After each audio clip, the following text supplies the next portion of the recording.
Je ne fais plus, et depuis longtemps, partie de la distribution. Et donc ne suis pas non plus là où vous croyez encore que je suis encore.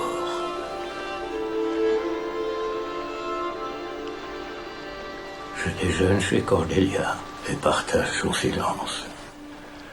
Car moi aussi, je n'ai plus mon cœur dans la bouche. Car moi aussi, je n'ai plus mon cœur dans ma bouche.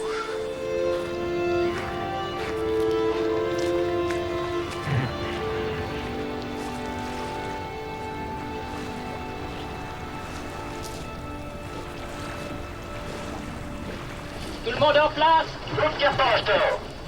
Acceso Nausicaa. Musica e ragazzi, svelte. Svelte. Carolus, la caméra. Svelte ragazzi, svelte. Je vous déshabiller? Allez vite. Évidemment. Merveilleux le cinéma. On voit des femmes, elles ont des robes. Elles font du cinéma, crac, on voit leur cul. Godard est sans doute le plus célèbre des cinéastes. Son nom n'est pas seulement associé à ses films, il se confond avec le cinéma. Tu vois mes pieds dans la glace? Oui, Tu les trouves jolis? oui. Très. Et mes chevilles, tu les aimes? Oui. Tu les aimes mes genoux aussi? Odissea 701 terza. Azione! Avec plus de 140 films, il a poursuivi jusqu'à aujourd'hui une quête du cinéma. Une quête absolue et sans concession, faite de virages, de ruptures, d'utopie et de solitude. Il a emprunté tous les chemins possibles. Il a été tout et son contraire. Qu'on le vénère ou qu'on le déteste, Godard est une légende, et on en a presque oublié l'homme. Et pourtant, derrière la légende, il ne peut y avoir qu'un homme.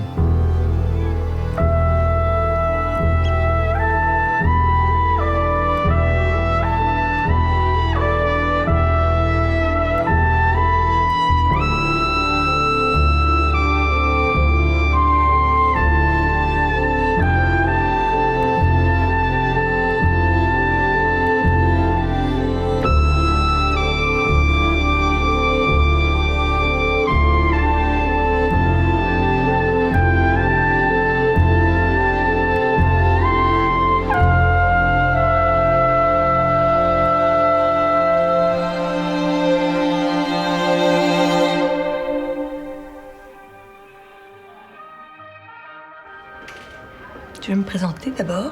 Je suis Macha Merrill. Bonjour. C'est très godardien.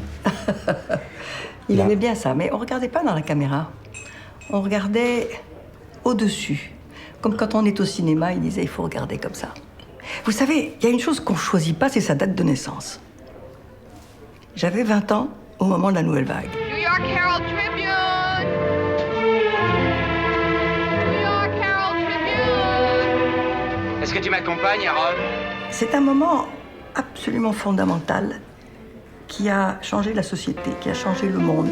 Pourquoi tu mets jamais de soutien-gorge? Écoute, parle pas comme ça. Bon, je m'excuse. Il faut que vous vous replongiez dans cette époque où tout était nouveau. La nouvelle cuisine, la nouvelle architecture, le nouveau roman. Tout d'un coup, au cinéma, on faisait des choses aussi contemporaines que ce que faisaient les peintres, les sculpteurs et les architectes. Le cinéma qui était enfant du théâtre, du roman un peu traditionnel, tout d'un coup est devenu un art au niveau des autres. Et ça, c'est vraiment Jean-Luc, c'est vraiment Godard. C'est quand même lui, la Nouvelle Vague. Godard, c'est la pulsation des années 60. C'est un catalyseur de l'ère du temps. Si on a envie de connaître cette première moitié des années 60, il faut passer par Godard. Même si on est sociologue, même si on n'est pas cinéphile, si on a envie de savoir un peu de quoi était fait, quelle était la matière de cette époque, enfin l'épaisseur presque, on pourrait dire, de cette époque, il faut regarder les films de Godard. Le prix Jean Vigo 1960 des longs métrages vient d'être décerné à monsieur Jean-Luc Godard pour À bout de souffle. Pensez-vous que les prix de cinéma aient leur importance? Oui, parce qu'ils attirent ils attirent l'attention sur le cinéma au détriment d'autres arts qu'aujourd'hui je trouve moins importants, ou enfin des arts qui sont à bout de souffle, tandis que le cinéma ne l'est pas. Si vous n'aimez pas la mer, si vous n'aimez pas la montagne, si vous n'aimez pas la ville, allez vous faire foutre. Moi, j'ai vu jouer à bout de souffle et je trouve qu'on s'efforce beaucoup de salir les choses et les gens inutilement. On cherche en général à choquer le bourgeois, quoi, c'est tout, comme d'habitude. C'était dégoûtant. Je trouve que c'est vraiment le cinéma qui a montré la vérité, la vie telle qu'elle est. Et c'est peut-être même un peu terrible, c'est que je connais beaucoup de jeunes et parmi tous les jeunes que je connais, j'en trouve certains parmi les personnages de ce film. C'est un film qui a été fait entre réactions contre tout ce qui ne se faisait pas, presque pathologiquement ou systématiquement. On ne fait pas un gros plan avec un grand angulaire, bon, ben on va le faire. 4, 5, on ne 6. fait pas de travelling à la main, bon, ben on va le faire. Et ça correspondait à moi un désir de montrer que tout était permis. Avec À bout de souffle, Godard devient immédiatement l'emblème de la nouvelle vague et révolutionne totalement le cinéma. Rares sont les premiers films à avoir eu un tel impact, à avoir marqué à ce point l'histoire du 7e art. C'est une rupture dans l'histoire du cinéma, mais qui est très particulière, parce qu'elle se fait absolument pas sur un mode monumental ou sur un mode d'affirmation comme ça, esthétique. Il y a quelque chose de beaucoup plus en contrebande, de beaucoup plus hasardeux. C'est quoi faire la tête? Faire comme ça. Il y a un art de l'imperfection, il y a un art de la désinvolture aussi, quand même, qui est très frappant chez lui. Moi, je trouve ça me va très, très bien. Il écrivait ses dialogues tous les matins. Ben oui, tous les matins. Moi, quand j'ai signé le film, on m'a donné juste trois petites pages. Oui. 3 pages où il y avait juste marqué il part de Marseille, il vole une voiture et il a envie de recoucher avec la fille, elle veut pas, et à la fin il meurt ou il s'en va, à choisir. Et finalement on a choisi pour la mort. Le cinéma peut tout faire. Il n'y a pas encore de règles, il faut les trouver. Voilà ce que je revendique. Alors, il y a évidemment ces fameux jump cuts, c'est-à-dire ces coupures dans les plans qu'il a fait parce que le film était trop long, semble-t-il, et qu'il a dû réduire. J'aime une fille qui a une très jolie nuque, de très jolis seins. Tout ça est fait pour que le spectateur se dise « Ah oui, je suis au cinéma ». Je n'oublie pas que je suis au cinéma. Je n'oublie pas que c'est un film, je n'oublie pas que ce sont des personnages et que ce n'est pas la réalité. Qu'est-ce que c'est dégueulasse? Il va devenir du coup une espèce de poète cinématographique puisqu'il s'agit de mettre en lumière la dimension cinématographique de la scène plutôt que de s'attarder sur une intrigue. Oui, le sujet du cinéma de Godard, c'est le cinéma. C'est une recherche permanente de qu'est-ce que le cinéma. Ce qui l'intéresse, c'est ce que le cinéma peut, comme il dit lui-même, ou ce que seul le cinéma peut. Et au fond, c'est ça qui a fait aussi quand même son génie et son invention permanente dans les années 60.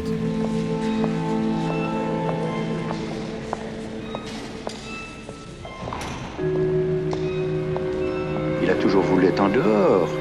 Il a voulu suivre sa pensée, uniquement sa pensée. Il n'a suivi que sa pensée. Est-ce que vous avez l'impression que dans sa jeunesse, il y a eu des choses qui ont prédisposé votre fils à faire le genre de film qu'il a fait? Non, son hérédité des deux côtés, paternelle et grand-paternelle, est une hérédité assez intellectuelle et en même temps très littéraire.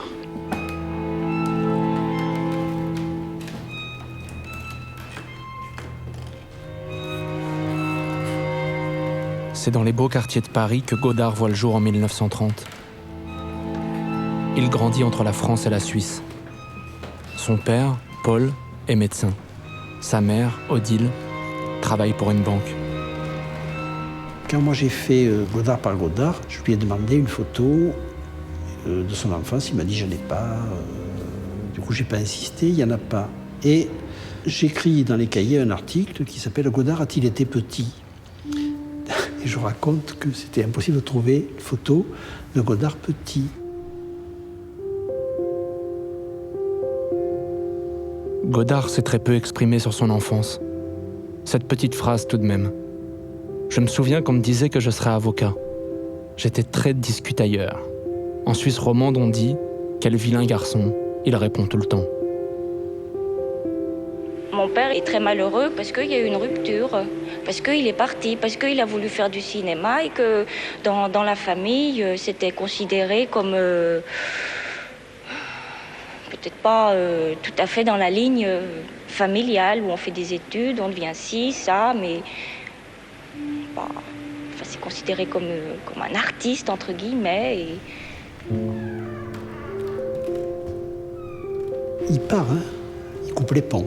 C'est-à-dire qu'il ne reçoit plus d'argent. C'est l'appel du cinéma. C'est un moteur suffisant pour partir. Godard refuse son héritage. Et la rupture avec sa famille est profonde. En 1954, sa mère meurt tragiquement dans un accident. Godard a 24 ans et sa famille refuse qu'il assiste aux obsèques. Eh bien, quand j'étais à la Sorbonne, en propédeutique, la première année de Sorbonne, petit à petit, je me suis intéressé au cinéma. J'ai découvert les ciné-clubs et la cinémathèque. Et peu à peu, j'ai connu au ciné-club du quartier latin des garçons comme Truffaut, Rivette, Romer, Chabrol. Truffaut, on dirait qu'il a 16 ans. Et Godard qui a tous ses cheveux.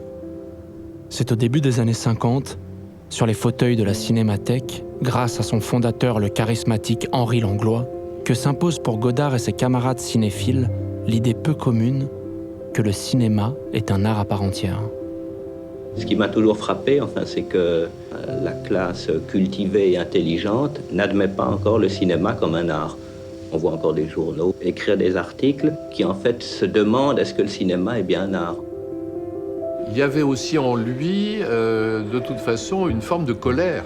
Alors cette colère, elle s'exprimait par quelque chose quand même d'assez particulier dont il faut parler, c'est le fait qu'il volait. Et il était kleptomane. Il volait quand il était un jeune homme, il volait ses amis. Sur ces images retrouvées très récemment, Godard a 20 ans.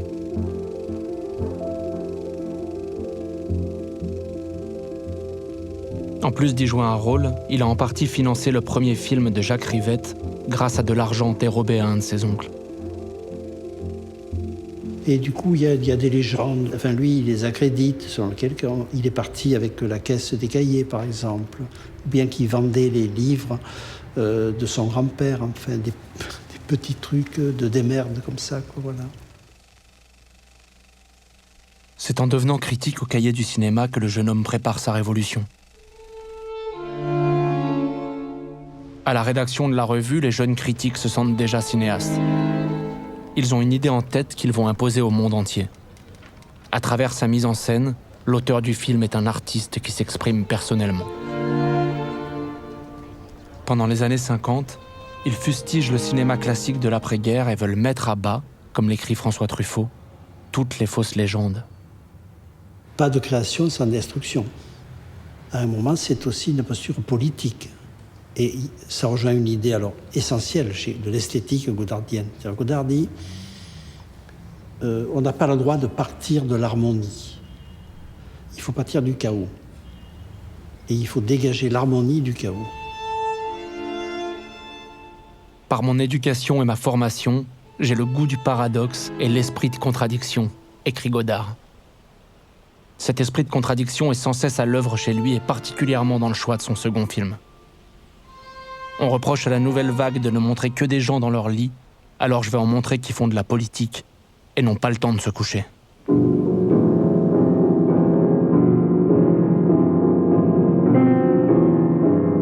J'ai l'impression d'aimer moins le cinéma qu'il y a un an, uniquement parce que j'ai fait un film et que ce film a plu et comme ça, alors je souhaite que mon second déplaise énormément et que ça me donne envie de faire du cinéma de nouveau.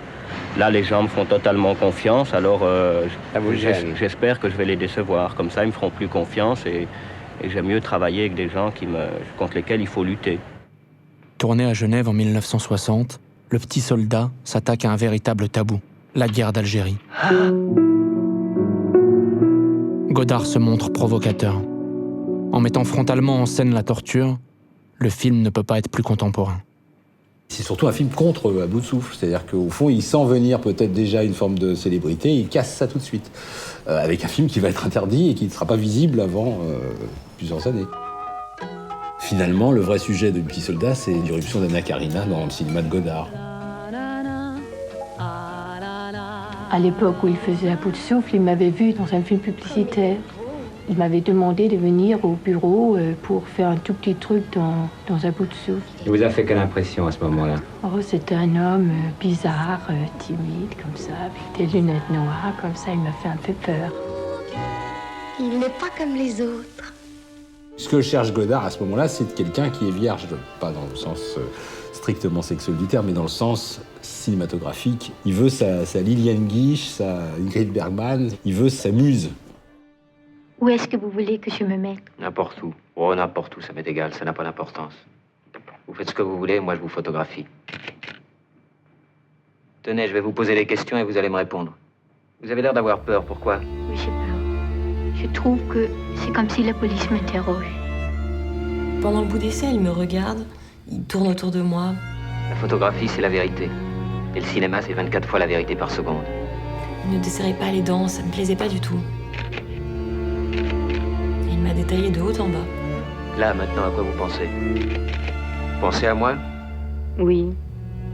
Qu'est-ce que vous pensez de moi? Pourquoi vous ne répondez pas? Vous direz vraiment que vous avez peur. Un soir après le dîner, il m'a tendu un Bristol, où il avait écrit « Je vous aime ». Je vous attends ce soir à minuit au Café de Paris à Genève. Et à minuit, j'étais au rendez-vous avec ma valise. Il me plaisait bien, quoi. Qu'est-ce que vous lui avez apporté? Une stabilité Il qu'il est n'avait moins pas? timide maintenant qu'avant. Avant, il claquait les portes, il disait pas bonjour. Vous lui avez appris tout ça? Je ne sais pas, mais en tout cas, je lui ai donné confiance.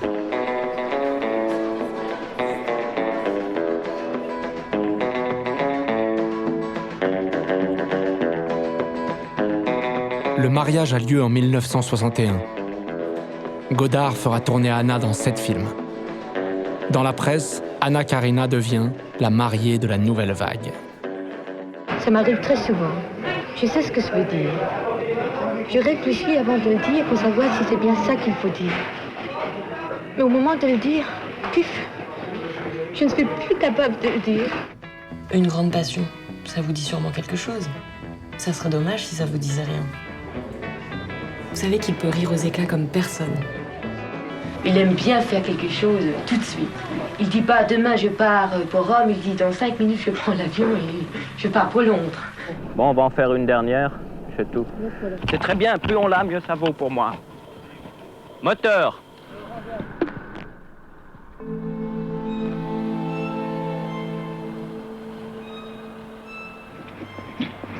À bout de souffle, l'anarchie, le petit soldat, la confusion.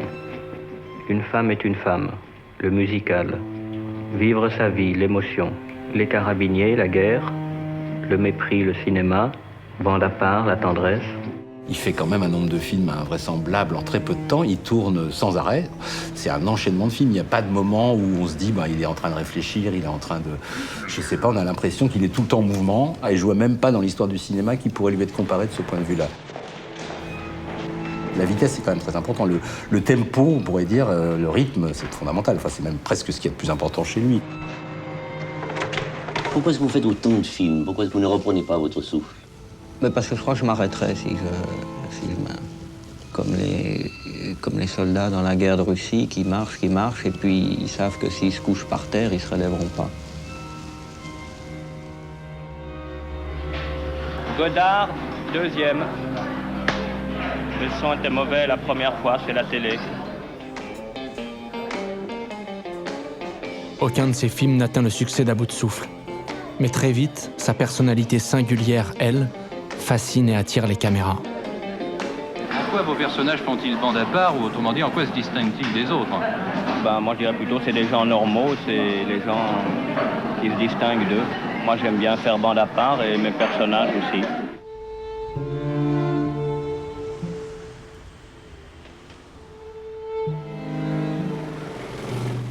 Toute sa vie, il a fait les films et il a fait la légende de son travail et de ses films, jusqu'à maintenant. Des fois, j'entends ce qu'il dit, c'est clair qu'il a toujours adoré créer sa propre légende, où là, il se crée un rôle comme ça, tout à fait unique. Moteur Pierrot, 18 22 première. Sur Pierrot le Fou, par exemple, Dans tous les entretiens, il dit « je suis parti, j'avais rien, j'avais mes 2 acteurs, on ne savait pas où on allait », ce qui est absolument faux. C'est un film entièrement préparé. Ça veut dire que lui-même a joué le génie improvisateur. Il y avait le Jean-Luc Privé, qui était un homme très drôle, qui racontait plein de blagues, qui faisait beaucoup d'humour anglais. Et puis Jean-Luc Public avec un petit chapeau, des lunettes noires, et qui disait des phrases. Quelle est votre plus grande ambition dans la vie? Devenir immortel, et puis mourir.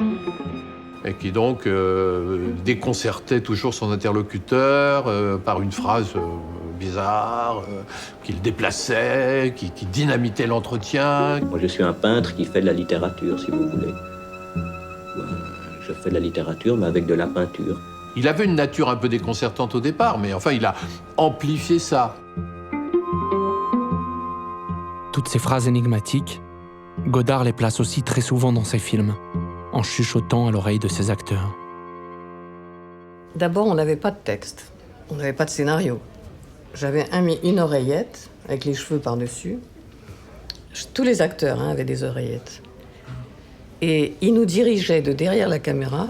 Il disait, alors, à ce moment-là, tu lui dis ces fameuses phrases philosophico-politico, etc. Annie, je suis très prudente pour traverser les rues.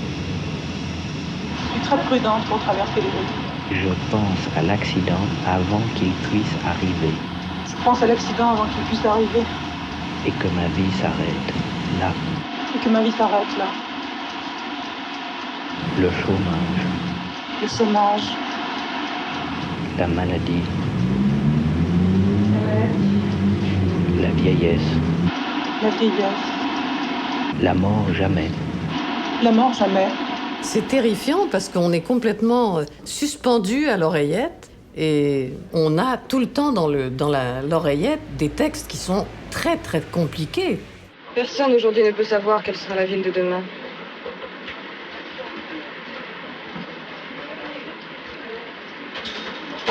Une partie de la richesse sémantique qui fut sienne dans le passé, elle va la perdre. Certainement. Donc on était tout le temps en train d'écouter, avec une tête complètement médusée, tout le monde. On avait tous la même tête. Et là, on était en quelque sorte des robots dirigés par oreillettes. C'est pas de l'autobiographie, c'est une sorte de dévoilement de l'être. Il se dévoile, il montre qui il est et il dévoile ses différents états d'esprit. J'ai rêvé que je marchais tout seul au bord d'un précipice sur un chemin où il n'y avait place que pour une seule personne.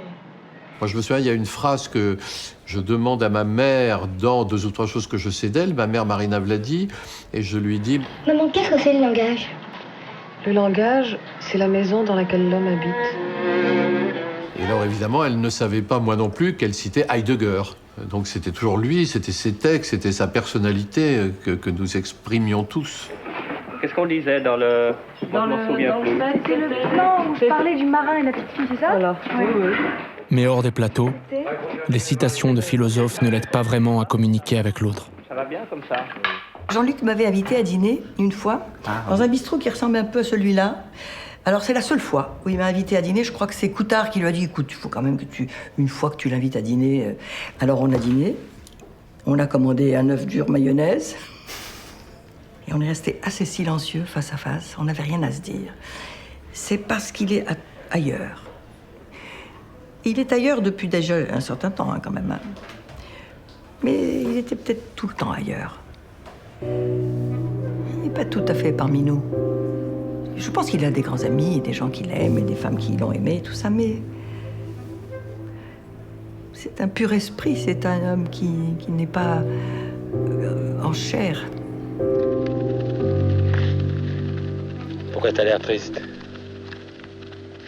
Parce que tu me parles avec tes mots, que moi je te regarde avec tes sentiments. Et que toi, on peut pas avoir de conversation. Jamais d'idées, toujours des sentiments. Dès que nous étions heureux, il essayait de nous atteindre. On aurait pu croire que ça l'ennuyait, le bonheur. J'avais rencontré Anna Karina à une époque où elle s'était peu exprimée encore sur Godard, sur sa relation avec Godard, un petit peu, mais pas tant que ça. Elle ne masquait pas qu'il y avait eu dans leur vie privée des moments très compliqués, des tentatives de suicide, ce genre de choses. Bon, le fait qu'elle avait fait une fausse couche. Elle ne disait pas tout, mais enfin, elle en disait suffisamment pour qu'on comprenne en effet que ça n'avait pas été simple et qu'elle l'avait aussi fait souffrir, qu'elle avait aussi souffert. Bon, voilà. Le plus inquiétant, c'était ses silences et ses absences. Il pouvait se taire pendant plusieurs jours. Il n'y a rien à expliquer, je t'aime plus. Pourquoi? Hier, tu m'aimais encore? Oui, beaucoup. Maintenant, c'est fini. Je t'aime plus.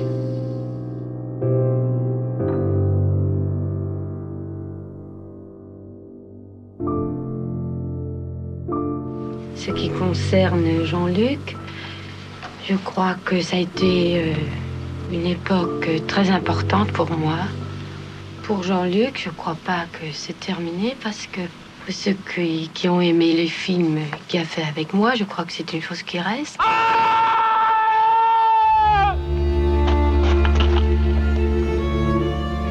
Ce qui est le plus important pour moi, c'est de comprendre ce qui m'arrive. C'était le moment où il venait de se séparer d'Anna. Alors il était très malheureux, je crois, vraiment. Ou alors il jouait être très malheureux. Les artistes, ces hommes-là, à ce niveau-là, ils inventent leurs sentiments, Et donc il écrivait des lettres tous les jours. Et il y avait une copine qui s'appelait Patricia Finali qui transportait les lettres chez Anna et retour. Donc moi j'étais une espèce de copie d'Anna. C'est beau le cinéma, hein? On se marre des scènes d'amour.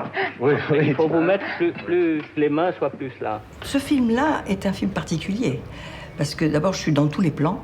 S'il n'y a pas moi, il y a un bout de moi, un genou, un œil. Comme ça, vous pouvez avec un doigt, lui caresser un doigt.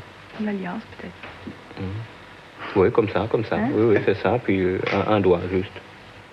En fait, un doigt, là. Un doigt. Ouais. Voilà, comme ça. Bon, allez, on va y aller comme ça. Ben annonce, bon Dieu, quoi. Femme mariée, 7-15 première. Godard ne regarde pas les femmes comme les autres cinéastes. Il conserve toujours une forme de distance. C'est un film calviniste, hein. Il est absolument d'une froideur formidable, mais c'est ça qui est troublant. Il m'a traité comme une planche d'ornithologie. Les résultats du laboratoire sont positifs. Vous êtes enceinte d'environ 3 mois. Dans ce film-là, on parle de la pilule, alors que la pilule n'existait pas encore. On se la trouvait en Suisse et en Belgique à prix d'or. Et la fameuse scène avec le gynécologue, le pauvre, c'était un vrai gynécologue, je l'ai bombardé de questions impossibles. Monsieur, j'ai un amant, un mari, je suis enceinte, qui est le père? Alors le type... Et donc, c'était des questions que toutes les femmes se posaient. Il y a cette question de la liberté sexuelle. Elle commençait, elle pointait, on faisait très attention. Et donc, cette question, il a tout de suite compris que c'était fondamental dans la vie des femmes et que si on parle d'émancipation, on ne parle que de ça. Posséder son propre corps. Est-ce que c'est mal, le plaisir physique? Le plaisir physique n'est pas mal, puisque il doit aboutir normalement à cette conception qui est recherchée. Lui qui est plutôt misogyne, si vous me posez la question de sa relation aux femmes, je pense qu'il n'a pas beaucoup aimé les femmes. Il les a vénérées, ce qui est pire, parce que ça veut dire qu'il ne les aimait pas. Mais ça, il a compris. Il a compris que les femmes allaient changer. Il m'avait proposé Le Lys dans la vallée, donc quand je suis partie en vacances avant qu'on tourne, je lui ai parlé de l'article sur les femmes qui se prostituent dans les grands ensembles. Et je lui ai dit, est-ce que tu as lu l'article dans l'Observateur? Il m'a dit non, enfin bon, on en a parlé en allant à l'aéroport, parce qu'on se voyait tout le temps pour préparer ce fameux Lys dans la vallée. Et quand je suis rentrée de vacances, il m'a dit, on tourne plus Le Lys dans la vallée, on tourne 2 ou 3 choses que je sais d'elle. Et c'est comme ça que ça s'est fait. C'est une fille qui, on la voit le soir chez elle, s'occupant de ses enfants, de son intérieur, etc. Et puis, le lendemain, elle part à Paris, elle fait... un peu de prostitution, comme ça, en passant. Ne regarde pas me déshabiller. Pourquoi? Parce que je veux pas. Dans 2 minutes, vous serez toute nue. C'est pas la même chose. On a fait un scénario sur un fait qui se passait au moment où on a tourné, ça se passait, quoi. Ça se passe aujourd'hui. Godard situe son film dans une banlieue parisienne en pleine mutation. Une fois encore, il capte l'air du temps en pointant du doigt ce qu'on appellera bientôt la société de consommation. Dessous autre chose que je sais d'elle, c'est vraiment communiste. Là, il y a un engagement communiste. On a tourné à la Courneuve. Il y avait vraiment le désir de marquer un lien avec les luttes sociales, avec une colère qui monte aussi dans deux ou trois choses que je sais d'elle. Là, tout d'un coup, il devient beaucoup plus critique. Et puis il y a quand même beaucoup de choses autour de la guerre du Vietnam qui sont présentes dans le film. C'est plus le même Godard. Tout ce qu'il vit est aussi projeté dans l'art, quoi. La guerre du Vietnam. À partir de Pierrot le Fou, dans chaque film, Godard ne peut pas s'empêcher d'exprimer sa condamnation de l'impérialisme américain. On militait ensemble contre la guerre du Vietnam. Un jour, on était dans un restaurant et un grand Américain est rentré avec ses appareils photo et tout, qui faisait 1m90. Et le petit Jean-Luc s'est jeté sur lui en lui disant « Paix au Vietnam !» Enfin, complètement... Il était vraiment... C'était un révolutionnaire, quoi. On faisait des manifs et tout ça, on était en plein dedans. Tu peux de temps en temps répéter une... C'était pour moi un ami précieux et comme une espèce vraiment de fraternité. Pour moi. Pour lui, apparemment, c'était différent, mais ça, je ne l'ai compris qu'après. Après qu'on ait eu cette sorte de scène à la Godard où il m'a demandé de m'épouser, où je lui ai dit non. Je partais en Roumanie rejoindre un amant. Il m'a dit ne réponds pas tout de suite, tu me répondras à ton retour de vacances. Et toutes les vacances, je me disais, mais qu'est-ce qui s'est passé, enfin? Et voilà. À partir du moment où j'ai dit non, il ne m'a plus parlé.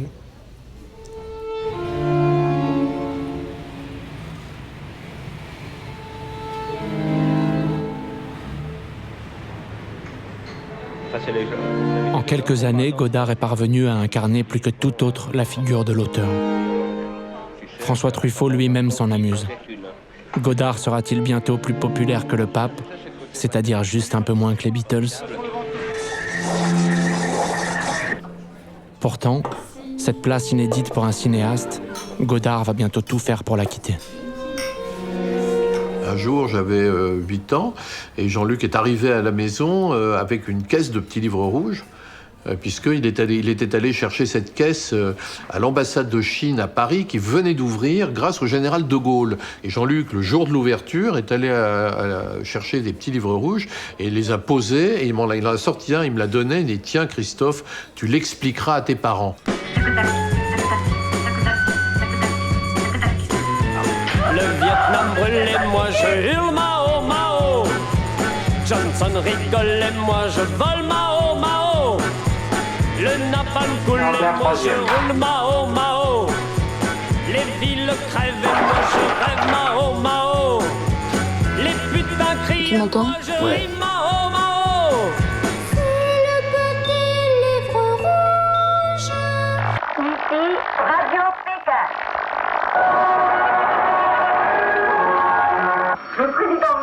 Un jour de juin 1966, j'écrivis une courte lettre à Jean-Luc Godard adressée au Cahier du cinéma. Je lui disais avoir beaucoup aimé son dernier film, Masculin-Féminin. Je lui disais que j'aimais l'homme qui était derrière, que je l'aimais lui. Marie, c'est au début du film, c'est une petite fille, et à la fin du film, c'est encore une petite fille. Il était fier de m'avoir à ses côtés, fier d'aimer, d'être aimé par une jeune étudiante, interprète de Robert Bresson en plus. Sur le palier, il y avait une enveloppe qui contenait un livre, Jean-Luc persécuté, de l'écrivain suisse Ramu. Comme il en avait l'habitude, il se servait des livres comme support à des messages. Il avait modifié le titre. Grâce à Anne, Jean-Luc n'est plus persécuté. Le cinéaste le plus prolifique de France, Jean-Luc Godard, vient de terminer un film intitulé La Chinoise, histoire d'une étudiante française qui lit Mao Tse-tung. J'avais une idée depuis longtemps de faire un film sur les étudiants, qui sont les seuls gens qui me sentent un peu d'affinité, où j'ai l'impression d'être un vieil étudiant, si vous voulez. Et j'avais depuis longtemps de faire un film sur la politisation ou la dépolitisation des étudiants. Et faire un film sur ce que j'ai appelé, moi, des Robinson du marxisme-léninisme, c'est-à-dire des jeunes gens qui, dès le départ, sont sous l'influence du livre rouge et des citations de Mao Tse-tung. La révolution, c'est un soulèvement, un acte de violence par lequel une classe en renverse une autre. Moi, je suis en classe de philo.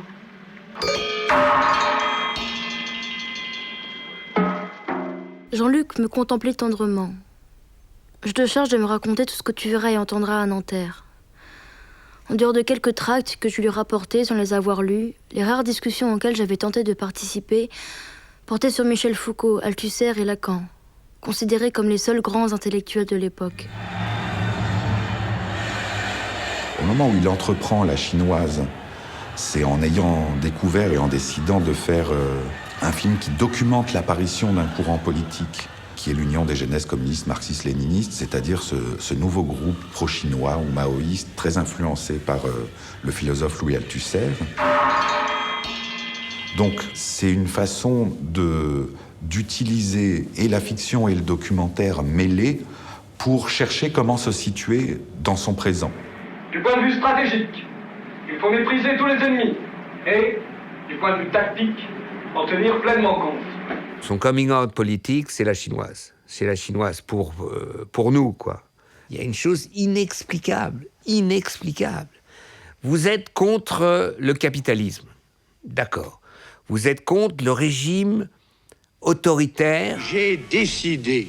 De la France de De Gaulle. Et vous prenez comme alternative la révolution culturelle. C'est les massacres organisés. Donc, comment expliquer pour Jean-Luc, d'une sensibilité incroyable de phénomènes de société, ait pu s'engouffrer dans ce dogmatisme? Nous étions dans le bleu, blanc, rouge, et une phrase de Mao s'alignait en lettres noires sur le mur du fond. Il faut confronter les idées vagues avec des images claires. C'est valable aussi pour toi, Coutard. Sa radicalisation politique, son engagement politique de plus en plus affirmé, l'incite à aller chercher dans l'histoire des arts, pas seulement du cinéma, dans l'histoire des arts politiques, quelles pensées, quelles expériences artistiques peuvent le nourrir pour réinventer un cinéma politique révolutionnaire, communiste, maoïste.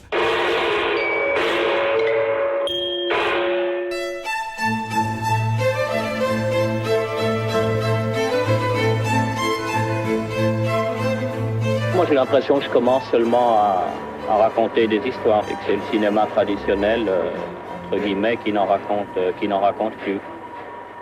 Enfin, à côté du docteur Zhivago, je pense que je raconte des histoires. Il a une certaine radicalité qui lui permet de percevoir des choses. Tout d'un coup, avec le maoïsme, avec cette structure d'explication, il a une explication pour le monde. Dernier jour de tournage de Jean-Luc Godard pour son film La Chinoise. On va un clap ou sinon ? On viendra ici faire un clap de fin. Il va tourner à la sauvette une séquence où Jean-Pierre Léaud va distribuer aux automobilistes des petits livres rouges. C'est cette envie à un moment d'intellectuel d'avoir, en allemand on dirait une Heimat, une patrie. Voilà, c'est ça mon espoir.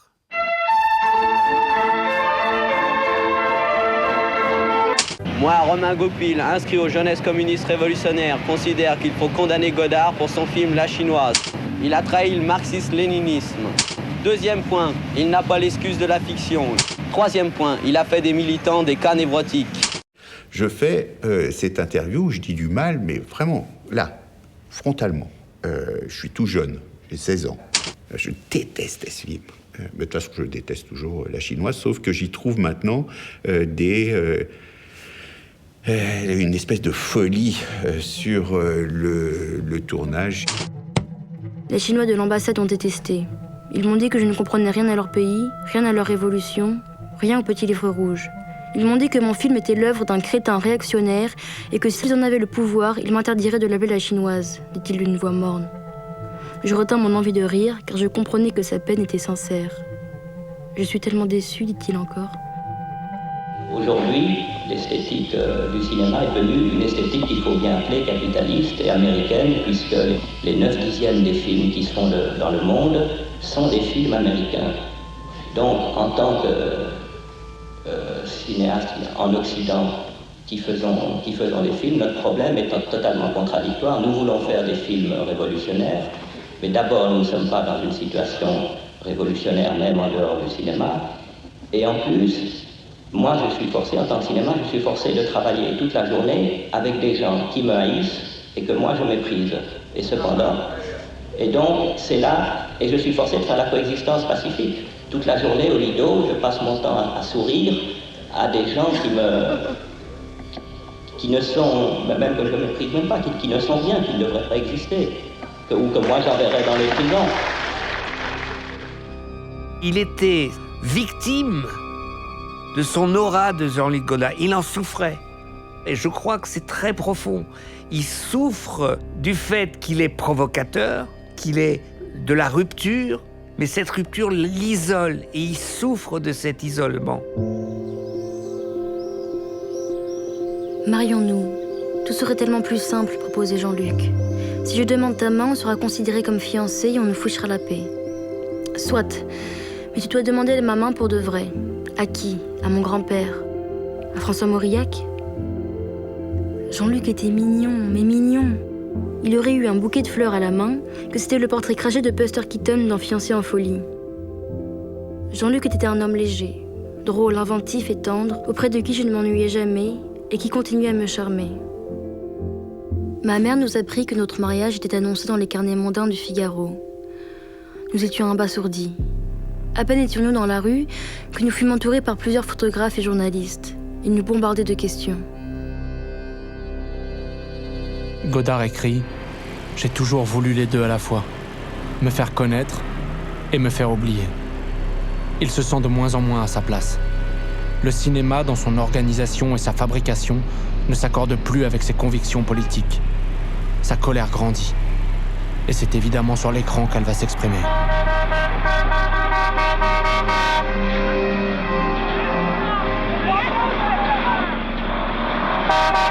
Pour moi, Week-end, c'est le film qui, juste après, dit « Non mais n'oublions pas nos ennemis, c'est la bourgeoisie, ils sont épouvantables. » Et donc, c'est un cri de rage contre le cinéma bourgeois.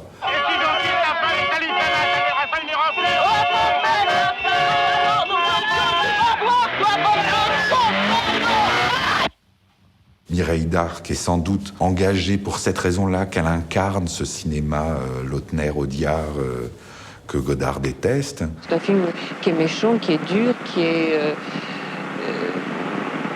et nous sommes aussi des personnages méchants, mais c'est très difficile de raconter cette histoire.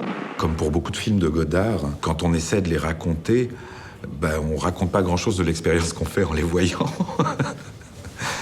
C'est un couple d'époux bourgeois, mais évidemment chacun trompe l'autre. Chacun aspire à ce que l'autre meure pour des affaires d'héritage. Le comédien, c'est un peu du bétail. Il leur dit, tu vas à gauche, tu vas à droite, tu ouvres cette porte, tu fais ceci, tu fais cela. Il se sert de nous, ce qui est très bien, parce qu'on va voir un film de Godard. On va pas voir un tel et un tel dans un film. On croit le connaître par instant, mais finalement, c'est très difficile de parler de lui, parce que, je sais pas, on sait rien. On croit le sentir par moment, et puis 2 minutes après, il est tellement différent qu'on a l'impression de s'être trompé sur ses impressions. Une des anecdotes qui a été beaucoup retenue sur Week-end, c'est que Godard y a fait ce qui a été présenté à l'époque, je ne sais pas si c'est vrai, comme le plus long travelling de l'histoire du cinéma. Je crois qu'il faisait 300 mètres de long. Il a fallu pour ça que Godard loue tous les rails de travelling qui étaient disponibles chez les loueurs de matériel français. Et donc, plus aucun cinéaste en France ne pouvait faire de travelling puisqu'il avait loué tous les rails. Bon, en s'empressant bien sûr de le couper au montage, donc de sorte qu'il n'y avait pas besoin de mettre 300 mètres de rails si c'était pour interrompre ce travelling au montage, mais Godard est un grand punk, un indocile, un indiscipliné, qu'on fera jamais marcher en file indienne. D'ailleurs, il y a très souvent des files dans son cinéma, et c'est toujours le signe de l'oppression, de prendre sa place dans la file. Ça, c'est son sens critique de la société. Il voit la société de consommation, la soi-disant société de l'évasion, sa haine sui generis, quoi. Elle est toujours là, sa haine.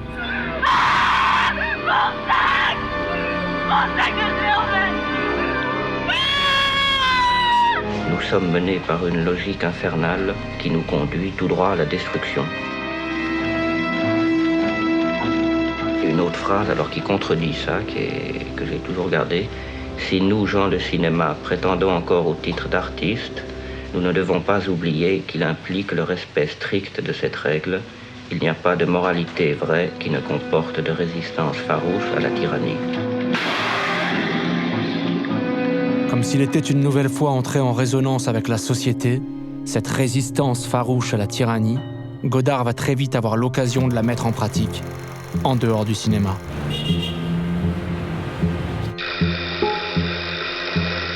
À Paris, on s'agitait beaucoup. Le 9 février, le président de la Cinémathèque, Henri Langlois, avait été remplacé sur décision gouvernementale. Le télégramme de François Truffaut disait en substance « Rentre immédiatement, on a besoin de toi ». Les choses allèrent très vite sous l'impulsion de Jean-Luc, Truffaut et Rivette. Je faisais partie du cortège de tête, entre Jean-Luc et François Truffaut, impressionné et grisé par leur détermination. J'étais accroché à un grillage, un peu au-dessus, pour observer. Jean-Pierre Léaud a lu une déclaration.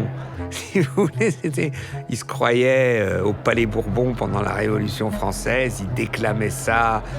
Et là, la police à un moment a chargé, alors je suis intervenu. Le choc fut violent.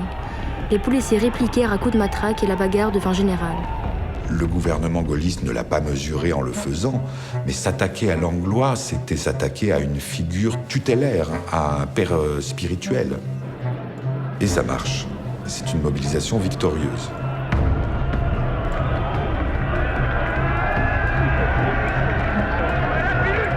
Le 6 mai, des grèves et des manifestations éclatèrent à leur tour dans de nombreuses universités partout en France. Pourquoi que nous voyons cela? C'est-à-dire que, de fait, ici, nous occupons la Sorbonne. Comme cette jeunesse est belle, dit Jean-Luc euphorique. Il filmait l'arrivée du cortège avec une caméra Beaulieu 16 mm. Des inconnus le reconnaissaient et l'apostrophaient. « Alors Godard, tu es des nôtres ?» Alors commencèrent les courses pour échapper aux policiers, durant lesquelles je découvris à quel point j'avais peur. Jean-Luc, à l'inverse, n'avait peur de rien. La violence des forces de l'ordre le rendait comme fou, et la grossièreté de ses insultes en surprit plus d'un. Il ressemblait à un boxeur dans un film noir américain, à un samouraï dans un film japonais. Le festival de Cannes avait débuté le 10 mai, et l'idée de l'interrompre commençait à se répandre. Il s'agit de manifester avec un retard d'une semaine et demie la solidarité du cinéma sur les mouvements étudiants et ouvriers qui se passent en France. La seule manière pratique de le faire est d'arrêter immédiatement toute projection. Je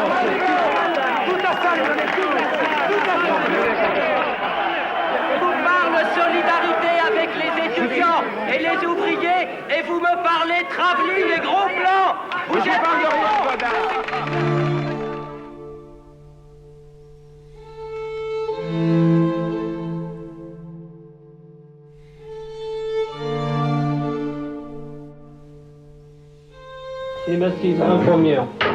Depuis son retour de Cannes, quelque chose de triste se dégageait de lui. Où était passé son enthousiasme de la première quinzaine de mai? Pour moi, après ce qui s'est passé au mois de mai, justement, ça a vraiment ouvert les yeux. Et vu qu'en tant que metteur en scène, si on acceptait d'être ça, on était uniquement un produit culturel voulu tel par l'État, toléré par l'idéologie impérialiste. Il faut bien appeler, il y a diverses formes d'impérialisme, mais ça c'en est une, c'est l'impérialisme culturel. Deuxième club, Cinéma 6, 3 premières. Alors quelle est la solution? Ben, la solution, c'est arrêter de faire des films pour l'impérialisme. C'est si on travaille à l'ORTF, arrêter de faire des films pour l'ORTF ou ne faire que des films que pour l'instant ils ne peuvent pas passer Par exemple, de ne pas, voilà, simplement de continuer à tourner, voilà, de faire ça. C'est une rupture majeure pour Godard. Il part en quête d'un cinéma qui n'existe pas encore, d'un cinéma qui se ferait autrement et qui serait au service des luttes sociales. La conscience constante pour Godard que l'héritage de Langlois, c'est le cinéma est un art, c'est que donc c'est une activité différente de la politique, et si on veut faire du cinéma politique, il faut inventer comment on crée un point de rencontre entre les deux. En juin 68, Godard débute le tournage de ce qu'il considère être son dernier film bourgeois. Sous l'impulsion de Mick Jagger, les Stones cherchaient, improvisaient. Le film s'appelait 1+1. Jean-Luc se retrouvait dans l'obligation de tourner avec eux. Il était catastrophé. Je n'en ai aucune envie. J'avais complètement oublié ce fichu contrat signé. It was only to match two different kind of discourse. Musical one, a political one, maybe a sentimental one, and the only theory was just to put it like that and to see what's happened. And Mao put it very clearly, contradiction is not antagonism. Contradiction is a good thing. And it's from the contradiction, then it goes up. 12, take 4. Orgasm is the only moment when you can't cheat life. Je jouais F Démocratie, une jeune femme harcelée par une équipe de télévision qui veut à tout prix l'interviewer. Do you think there's a good way of conducting an interview? No. You think it's a matter... Quand je lui demandais de quoi ça parlerait, il me répondit par cette phrase que je lui avais déjà entendu dire. La démocratie, c'est mourir lentement. And your surname, is it Republic? Non. Jean-Luc, à partir d'un certain moment, ne croyait pas à la démocratie. Non, tout ça, ça ne va pas fonctionner. Et on va de plus en plus vers l'abîme. Democracy. Yes. Jean-Luc veut arriver nulle part. Il veut décrire son désespoir face à un monde désespérant.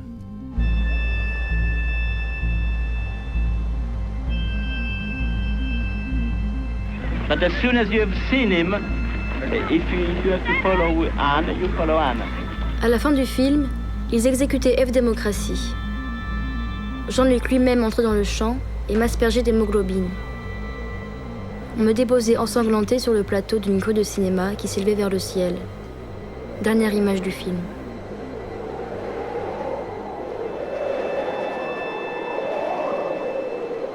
La rupture avec son œuvre passée doit être totale et sans retour possible. Il écrit « La bourgeoisie a créé un monde à son image.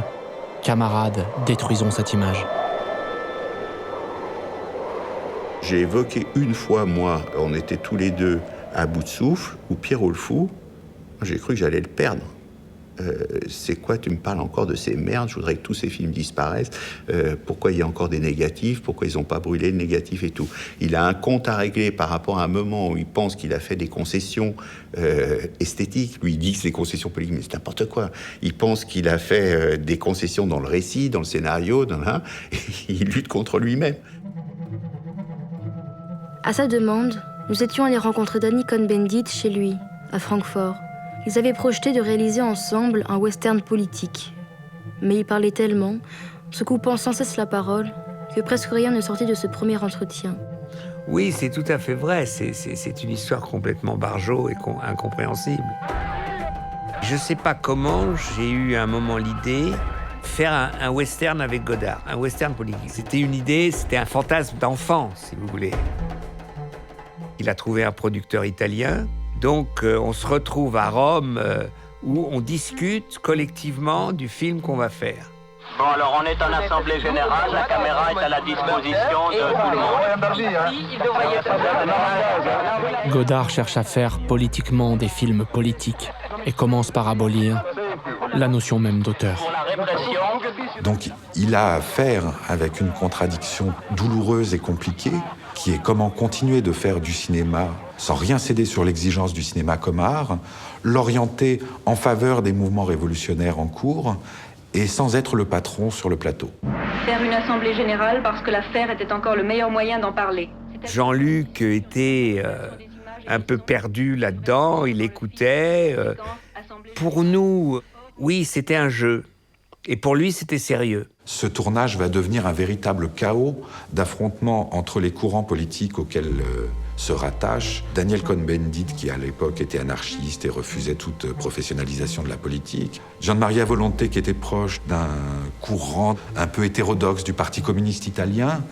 Et Godard, qui fait débarquer de Paris tous ses amis jeunes maoïstes. Cinématographiquement, rien ne se créait. D'où l'appel en renfort de Jean-Pierre Gorin. Il est très ambitieux, il a envie de faire du cinéma, il a une expérience militante directe que Godard n'a pas. Donc c'est un dialogue privilégié parce que Gorin est d'une impertinence qui ne s'en laissera jamais compter par l'autorité. Et c'est de ça que Godard est demandeur. Donc il est demandeur de ceux qui n'ont pas de problème à le destituer d'une certaine façon. Puisque c'est ce qu'il cherche à faire avec lui-même et avec son propre cinéma antérieur. We know that an image is an image and nothing more. So you have to build the image and to build it politically. That means a complete new process of making films. Et à partir de l'arrivée de Gorin sur le tournage de Vent d'Est, va naître l'utopie de fonder un groupe Dziga Vertov. C'est-à-dire de ne plus signer sous le nom de Godard les films, mais d'avoir un étendard. L'idée étant que Vertov doit incarner un degré de radicalité politique et esthétique supplémentaire. Jean-Luc Godard, c'était un auteur. Ça l'est toujours et il essaye de lutter pour ne pas être un auteur. Et c'est difficile. Donc il faut arrêter maintenant de me filmer, moi, en gros plan, simplement parce que je parle. Il faut également filmer ceux qui écoutent, parce que nous essayons de travailler en groupe. Et que travailler en groupe, c'est un travail politique. On a cessé de parler du cinéma en général. On sait qu'un film, c'est un produit idéologique, que ça s'insère dans une certaine lutte, et on se situe d'un certain côté. Ce côté, c'est celui du camp de la Révolution. Ça dit absolument tout sur notre activité future. Mais Dziga Vertov, là, pour le coup, il m'a raconté. Il monte la table de montage et dit « Romain, on votait pour savoir si le plan allait se monter ou pas. On votait à la majorité. Et donc, si la majorité touche, balançait le plan. » Donc c'est tout le contraire du cinéma. C'est tout le contraire de Jean-Luc. Jean-Luc est un poète. Heureusement qu'à chaque coup, les écueils des films politiques, il les détourne, il est passé à côté, il en a fait des œuvres. Mais il y a une période noire, affligeante, mais maintenant qu'on s'en fout, ça sert de témoignage, c'est tout. On faisait une conférence de presse car nous étions tous en liberté, surveillés, sauf... Le financement de ces films du groupe Dziga Vertov n'est possible que grâce à la notoriété de Godard. C'est-à-dire en suscitant des commandes de chaînes de télévision en Europe, aux États-Unis. Donc il joue sur l'ambiguïté que son nom d'auteur lui donne les moyens matériels de vivre et de faire vivre le groupe et de produire les films qui doivent dissoudre son nom d'auteur dans le collectif groupe Dziga Vertov. Qu'est-ce qu'on est dans quoi alors là? On est dans une situation de répression continuelle. Il faut qu'il aille jusqu'au bout de la folie militante, qui sont donc des films, c'est même pas pour 100 personnes, c'est pour personne. Des tracts, ciné-tracts de 68 au film de Gorin, ils se sont mis dans un mythe du cinéma militant qui est à l'image des journaux militants que personne ne peut lire. Et évidemment, à chaque fois, les commanditaires voient arriver un film politique maoïste et, le plus souvent, renoncent à le diffuser.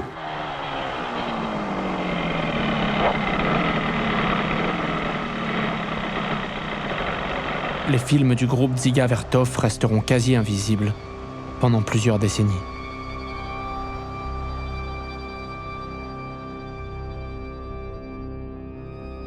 C'était quand il filmait, quand il créait que Jean-Luc me plaisait le plus. Je lui murmurais que j'étais amoureuse d'un cinéaste, pas d'un militant doublé d'un commissaire politique.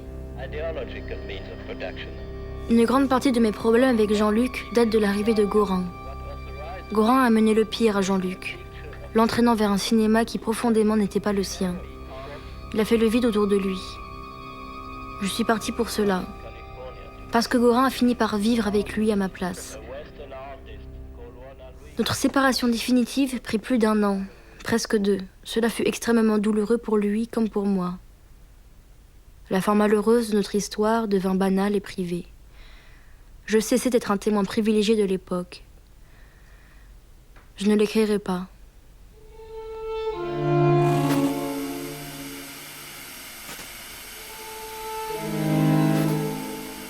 Godard s'est complètement dissous dans le collectif. Il a fait le choix de disparaître. Que devient-il pendant les années 70 ? C'est une question qui revient régulièrement.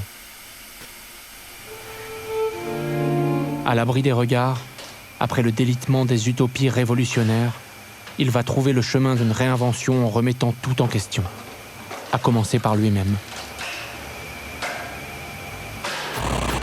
À la télévision, ce qui va pas, c'est qu'on est tout seul. Et pourtant, on est 3, toujours à la télévision. L'émetteur, le récepteur et le poste. Et nous en sommes encore à -0. Nous sommes avant la naissance de la télévision.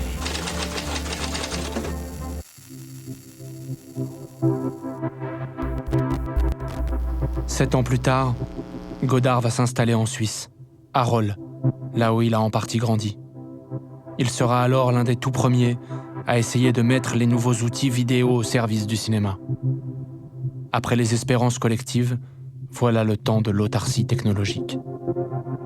J'ai pas toujours envie de faire ça, j'ai envie à des moments de faire ça, ou ça, mais pas toujours ça. Moi je fais de la recherche, je m'en suis jamais caché, je devrais être inscrit au CNRS, qui a toujours refusé ma demande. Je devrais être payé par monsieur Chevènement, moi, pour faire du cinéma, qui me donne un budget, je fais un film et puis je le rembourse chaque année.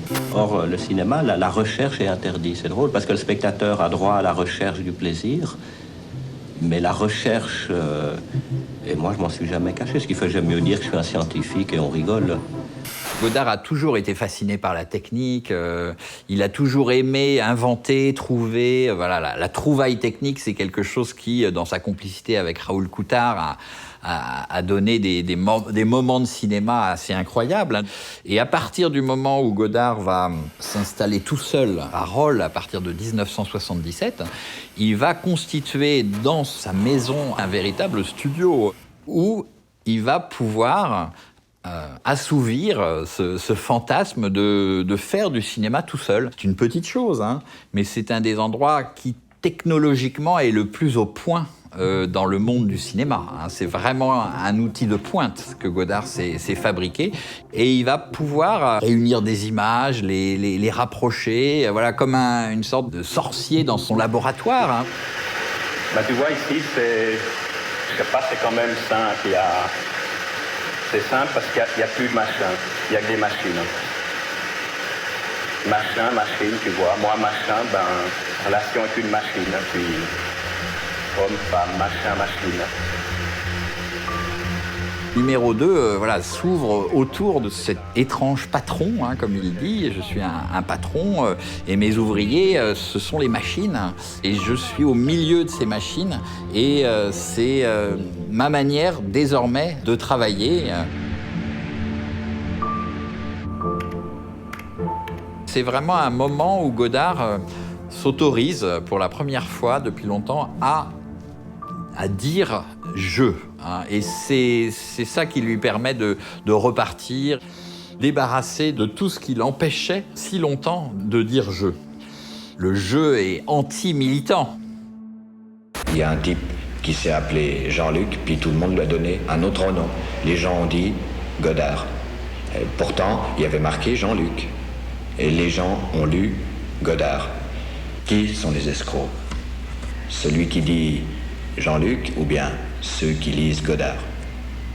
Mais avant, pour en arriver là, Godard a fait le choix de brûler une fois de plus tous ses vaisseaux.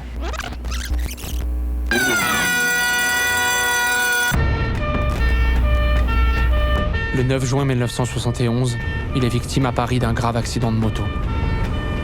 Ça a été ma guerre civile à moi, ma prison. Certains ont fait le Vietnam, moi j'ai fait l'hôpital. Il est à 2 doigts d'y passer. Multiples fractures du bassin, la peau arrachée de tout le bas du corps. Il passe une semaine dans le coma à l'hôpital Laennec, avec des multiples opérations, des broches dans tous les sens, des séquelles assez graves. Et Godard est à 2 doigts de lâcher prise. L'accident de 71, c'est à la fois le signe manifeste, presque cruel, physique de l'échec du Godard politique. Et c'est aussi, d'une certaine façon, le début d'une renaissance mais en couple. Et ça, évidemment, c'est quelque chose qui permet à Godard de supporter une nouvelle vie et de supporter, d'une certaine manière, sa solitude de créateur. C'est la première fois dans sa vie que Godard a vraiment besoin de quelqu'un. Godard a rencontré Anne-Marie Miéville juste avant son accident. Elle prend soin de lui pendant toute sa convalescence. Comme lui, elle est franco-suisse. Comme lui, elle est politisée. Elle gère à Paris une librairie qui défend la cause palestinienne. Est-ce que tu as l'impression à des moments que le cinéma est un art ou une institution, enfin toutes sortes de choses à la fois, quelque chose à respecter quand tu travailles ou pas? Godard a toujours dit qu'il avait été très impressionné d'emblée par l'intelligence et la rigueur d'Anne-Marie Miéville. Anne-Marie Miéville devient véritablement l'interlocutrice de Godard. C'est la seule fois que Godard arrive à, non seulement avec une femme, mais avec quelqu'un, à parler, à introduire un dialogue comme ça sur le long terme. Je crois que c'est un sujet qui vous dérange un petit peu de parler de Godard. Mais non, pas du tout. Pas du tout. Non, pas du tout. Si on sait le laisser à sa place, non, pas du tout. J'ai pas à cacher qu'effectivement j'ai fait une sorte d'école. J'ai fait aussi bien de la photo de plateau que du montage, qu'aux scénaristes, qu'aux réalisatrices. On dit que c'est un metteur en scène très exigeant, parfois très difficile sur un plateau de tournage. C'est votre avis aussi? Oui et non. Une fois rétabli en 1973, Godard prend la fuite accompagné d'Anne-Marie. Quitter la capitale pour devenir plus minuscule. Direction Grenoble, où il s'installe dans une cité HLM de la ville nouvelle. C'est un véritable exil que Godard s'impose, mais c'est un exil, je dirais, assez désiré. À la fois fuir et renaître. Godard a vraiment tout abandonné derrière lui. Il crée à Grenoble un premier laboratoire audiovisuel, Sonimage. À Grenoble, on s'appelait Sonimage. On va faire autrement avec des sons et des images. Voilà, on va faire la soupe avec des sons et des images, mais on va essayer de trouver d'autres recettes de soupe. Un prisonnier de guerre ou un exilé politique. Un violent incendie.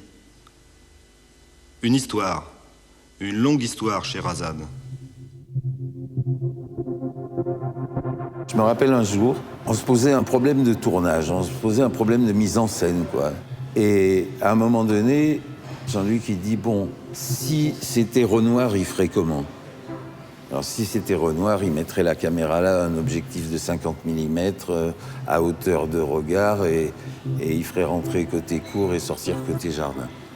Bon, si c'était Hitchcock, il ferait comment? Si c'était Lang, il ferait comment? Et puis il dit, ça serait quoi le contraire de tout ça? C'est pas facile de trouver le contraire de tout ça. Mais on procédait beaucoup comme ça. En fait, il rêvait toujours de choses presque inatteignables. Il les demandait comme si c'était un horizon métaphysique, quoi. Peut-être que dans un monde parfait, les choses ne s'appelleront pas. On les vivra. Et nous ne serons pas là pour dire simplement on les vivra. Le dernier qui a fait évoluer le langage cinématographique, c'est Godard. Mais sur un plan mixage, table de montage. Maintenant, avec l'audiovisuel, maintenant, avec le magnétoscope, Godard va être le Griffith du cinéma. Toute morphogénèse provient d'un conflit. Morphogénèse, c'est toute formation de forme. Il se tenait au courant de tout le matos qui sortait dans la moindre des boîtes du monde. Les boîtes de caméra, les boîtes de vidéo, Il était abonné à tout. Des fois, il nous rendait chèvres. Il soudait comme un cochon, mais il voulait souder les câbles. Il faisait plein de trucs mal, mais il voulait tout le temps les faire. Un Merlin. Bah non, c'est le système capitaliste. Une ampoule électrique. Non, un rêve.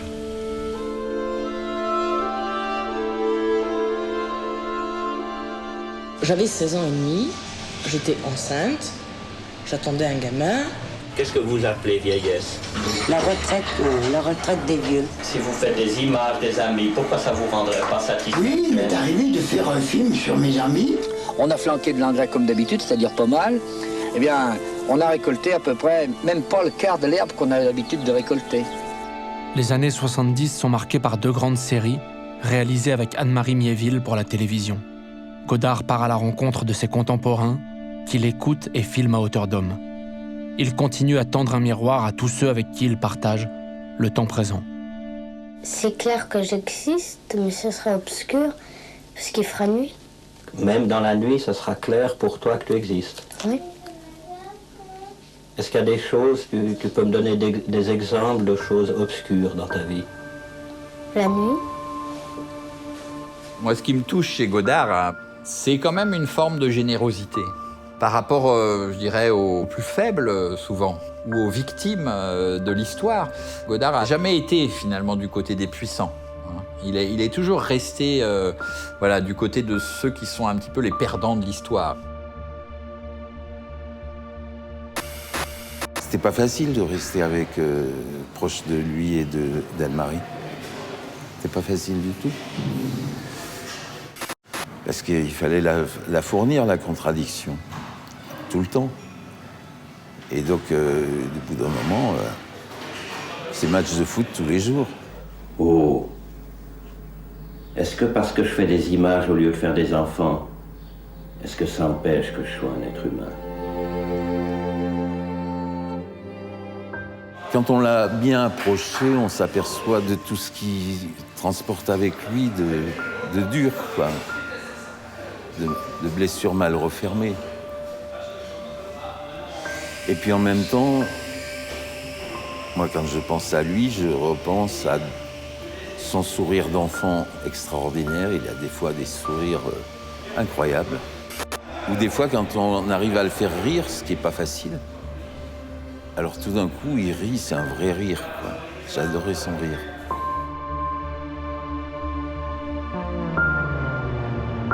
Tout aurait pu continuer ainsi. Mais Godard ne semble jamais être totalement là où il voudrait être. En 1977, il quitte Grenoble pour les rives du lac Léman. C'est à Rolle, sur les terres de son enfance, que va naître chez lui un nouveau désir.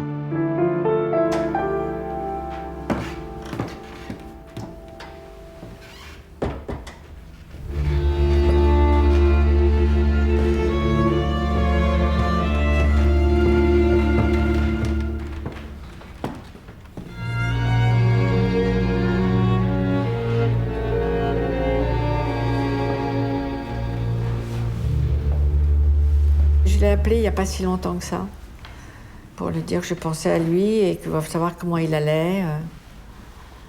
Et j'étais contente de l'entendre, il était adorable. Je lui ai dit que j'allais peut-être venir à Lausanne et que ça me ferait plaisir de le voir. Et là, il y a eu un long silence et puis il m'a dit non, je préfère pas, Nathalie. J'ai respecté complètement. Ce matin, j'ai appris à nourrir les animaux. Il y avait un veau qui avait un trou dans le dos et tout ce qu'il mangeait sortait à mesure. Moi, c'est les gens. Quoi, les gens? Ils ont un trou dans la bouche où il y a des paroles qui sortent. Souvent, on parle du grand réalisateur, etc. Puis souvent, on dit des trucs qui sont un peu raides, un peu durs. Mais moi, il a toujours été incroyablement bienveillant à mon égard et j'ai toujours été très heureuse quand je travaillais avec lui. Je ne sais pas vraiment ce que ça veut dire, sauf qu'il peut la vie. Mais j'aime le titre. C'est la deuxième fois que j'ai l'impression d'avoir ma vie devant moi, ma deuxième vie dans le cinéma, ou plutôt la troisième. La première, c'est quand je faisais pas de cinéma, quand je tournais autour. La deuxième, c'est à partir d'À bout de souffle, jusqu'aux années 68-70. Et puis il y a eu le reflux, ou le flux, je ne sais pas, comme il faut le dire, et la troisième, c'est maintenant. Bah ça, c'est Sauf qui peut. Sauf qui peut Jean-Luc, sauf qui peut la vie, sauf qui peut... Bon, ce qu'il disait, c'est mon premier film. Il était très peu sûr de lui, en disant « je veux refaire une fiction, je veux travailler ». Il pensait que ça, en fait, que ça allait pas se faire, quoi. So Godard, the word comeback has been used about this film. Does that word comeback offend you, or in any way, you see it that way? In a sense, because I never went away. Maybe I was pushed away, and to me, I'd rather say, the reverse of comeback. What is it? Come forth. It's my first movie, which is coming out of me. And then it took me almost 20 years to recover myself. C'est parce que je n'ai pas la force de ne m'occuper à rien que je fais des films. Pour aucune autre raison. C'est là le plus vrai de tout ce que je peux dire sur mon entreprise. Indéniablement, Dutronc, c'est lui, il s'appelle Paul Godard, l'acteur. Il dit « Je suis un homme fini », mais en fait, susceptible de repartir à zéro. À cette époque, il revient avec les moyens de la télévision, avec les moyens de la vidéo, avec les moyens de l'image électronique, à des manières d'écrire totalement oubliées en cinéma, dont le ralenti, la saccade, l'arrêt sur image, qui donne tout à coup une image, non pas cinématographique, mais une image de je sais pas quoi, d'autre chose.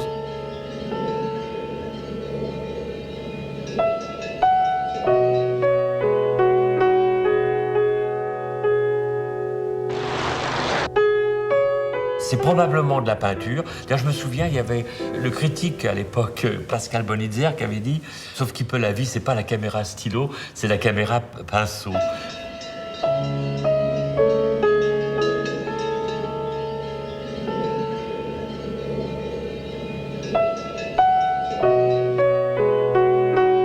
Chaque séquence était un petit film. Quand tu prépares un film, tu dépouilles les scènes et après tu organises le plan de travail en fonction de toutes les contraintes. Là, j'ai très vite compris que ça n'allait pas fonctionner du tout comme ça, qu'il fallait prendre une feuille et marquer au maximum ce qu'on allait essayer de faire dans la semaine. Et très rapidement, l'équipe n'avait que ce qui se passait le lendemain. Et encore.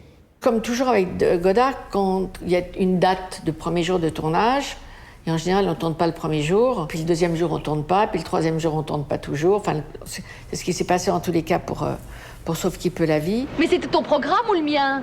Et tu réponds, bordel à cul! Oh, écoute, Denise. Mais il va répondre, ce facho! Ah, doucement, hein? L'engueulade, les répétitions, et voilà une scène qui... c'est l'éléphant. Nathalie Baye, l'actrice, est à vélo, dans une forêt, son vélo crève et sort de la forêt un éléphant qui la prend, avec sa trompe, prend Nathalie Baye et l'éléphant sort du champ. Là, on voit qu'on va le chercher avec le cornac et puis le cornac parle à Nathalie pour lui donner les gestes exactement. T'imagines Nathalie Baye, on tourne la scène moteur et il dit « ouais, c'est parfait, ça sera pas dans le film ». Et ça va participer du film. Il ne faut pas que tu le prennes contre le film. À la projection de Cannes pour Sauf qui peut la vie, j'étais seule avec Jean-Luc. Et quand on est sorti de la salle, il y avait des gens qui criaient au génie, mais il y avait des gens qui étaient horribles avec lui et qui le traitaient d'ordure. Et je me souviens toujours, je lui ai pris la main comme ça. J'étais en colère et j'étais très émue. J'avais trouvé ça très dur, quoi. Très dur. Et le film a été mal accueilli et contre toute attente, le film marche. Au fond, c'est un film de théorie pour grand public. C'est une leçon de cinéaste d'avant-garde qui rejoint le cinéma du grand public, ce qui est quand même rare dans l'histoire du cinéma. C'est là qu'il insiste lourdement sur le fait qu'il travaille désormais comme un peintre. Et le cinéma ne se remet pas du passage de Jean-Luc Godard, comme la peinture ne se remet pas du passage de Picasso. En fait, le problème de Godard, comme tous les grands artistes, c'est de faire au cinéma, à son art, quelque chose ce pourquoi il n'est pas fait. Les films, ils se font, les images, elles se font là. Elles se font quand on les voit pas. L'invisible, c'est ça, c'est ce qu'on ne voit pas. L'incroyable, c'est ça. L'incroyable, c'est ce qu'on ne voit pas. Et le cinéma, c'est montrer l'incroyable.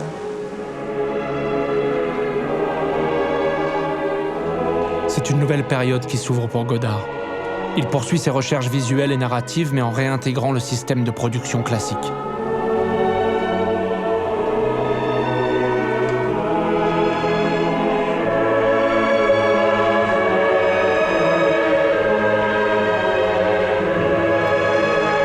C'est au début des années 80 qu'il tourne certaines de ses œuvres majeures, comme Passion, avec Anna Schygoula. On ne peut pas ne pas se rappeler tout ce qu'on a vécu avec Godard, puisque c'est tellement singulier. Et ça serait vraiment la situation en réel que j'écoute cette musique. Il m'a dit, il y aura une scène d'amour, mais je ne veux pas que ce soit une scène d'amour. Je voudrais que Yeji, il te prend la tête et il te bouge la tête. Il peut être aussi quelquefois brutal ou alors très caressant. Je me suis dit, on dit par l'amour, perdre la tête. C'est peut-être ça, c'est peut-être une transcription très poétique.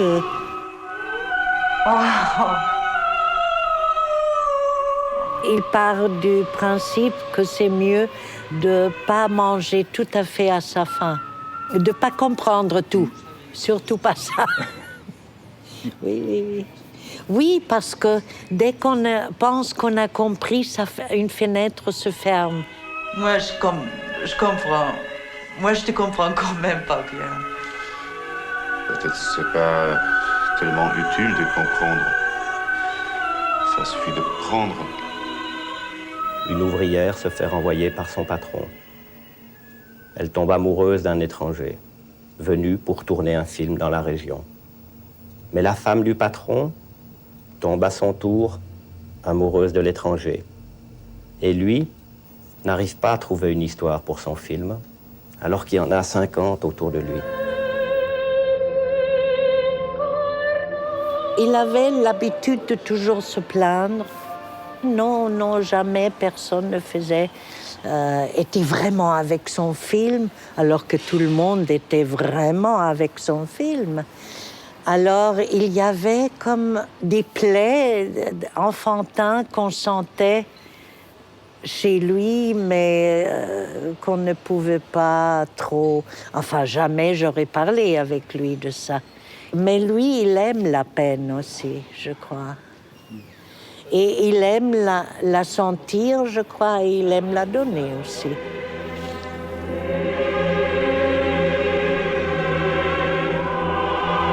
And you said, I would like to not be so lonely, or at least not be upset about being lonely. Something like a child who does not want to kiss his parents goodnight in bed, but wants the door left open. Exactly, I feel that way, yeah, my ambition is that the door will go on being opened in one way or another. But I'm obliged to work on that.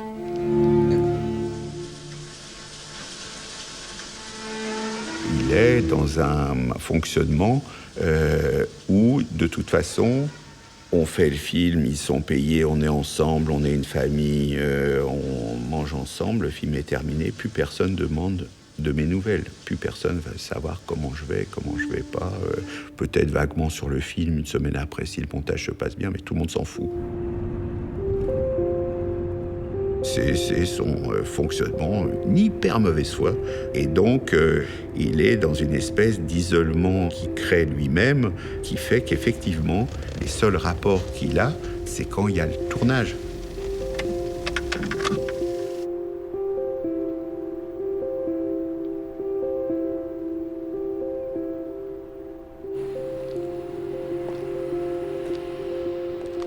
Moi, je sais pourquoi j'ai besoin. C'est parce que je suis tout seul et que je vois personne. Et que je ne vois que le cinéma pour rencontrer vite quelqu'un.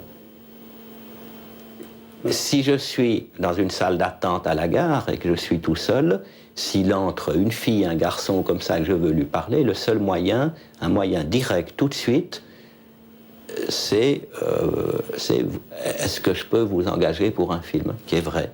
Ça, je peux lui parler. Sinon, je ne peux pas lui parler. Je ne peux pas lui dire qui est ta mère, qui aimes-tu, quel est ton patron, et comme ça. Et du reste, il y a un silence total dans les salles d'attente. Je mets là. Allô, allô? Je vous entends pas. Ouais, je vous entends, Nico, ouais. Moi j'ai... Alors, c'était intéressant parce que le premier film que j'ai fait, c'était avec Godard. J'avais 14 ans. Dans quelle classe? 3e. Tu es une bonne élève?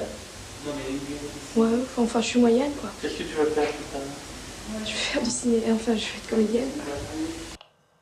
C'était une expérience très intense, le plateau de détective. Pour moi, de communiquer avec lui, il n'y avait aucun problème. Et je sais qu'avec beaucoup de gens, c'était impossible. Je voyais que c'était difficile pour lui et pour eux en retour. Donc, je voyais comment ça se passait avec Bruno Nuiten, c'était très compliqué. Il s'engueulait beaucoup. C'était Nuiten, le chef-op. On a rarement vu beaucoup de techniciens investir dans la production. Excuse-moi. On a rarement vu beaucoup de techniciens inventer du matériel. C'est pas un ingénieur du son qui a inventé le Nagra. C'est pas toi qui as inventé la Reflex. Ça fait maintenant 5 semaines qu'on est quand même curieuse. On a une curieuse relation avec toi. Eh oui, mais moi j'ai aussi une curieuse relation avec vous. Je sais. Et t'as une curieuse relation avec le soleil. Allez hop, François, il faut y aller. L'argent, le match, c'est fini. Avec Johnny, par exemple, il était d'une bienveillance et d'une gentillesse formidable. Mais de toute façon, comme Johnny était très calme, très heureux de tourner avec Godard, très calme et qui regardait tout ça, parce que pour lui, c'était un truc de science-fiction. Godard, même par lui-même, en dehors de ses films, fait partie des gens qui ne laissent pas indifférent. C'est où on le hait, ou on l'adore. Et en général, quand on le hait, moi je l'ai haï des fois pendant le tournage du film. Et il vous fait un sourire, et puis vous l'adorez. Ok, qui fait le clap alors? Si on est un peu humble et intelligent, je pense, on peut accepter l'idée qu'on ne sait rien et qu'il faut toujours chercher et rechercher et faire... voilà. Donc lui, il se met dans une position de chercheur et d'étudiant en même temps. C'est pour ça que quelque part, il s'entendait bien avec Johnny, avec moi, avec les gens qui n'étaient pas dans un état de dire « je sais tout, je suis un grand acteur, je suis une grande actrice ». Il détestait ça, il aimait les gens qui n'étaient pas en fait complètement acteurs encore, pas complètement chef-op, pas complètement ci ou ça. Il a accepté de porter à nouveau son nom, de redevenir aux yeux du monde Jean-Luc Godard, le grand cinéaste. Il enrichit sa légende et son aura ne fait que grandir.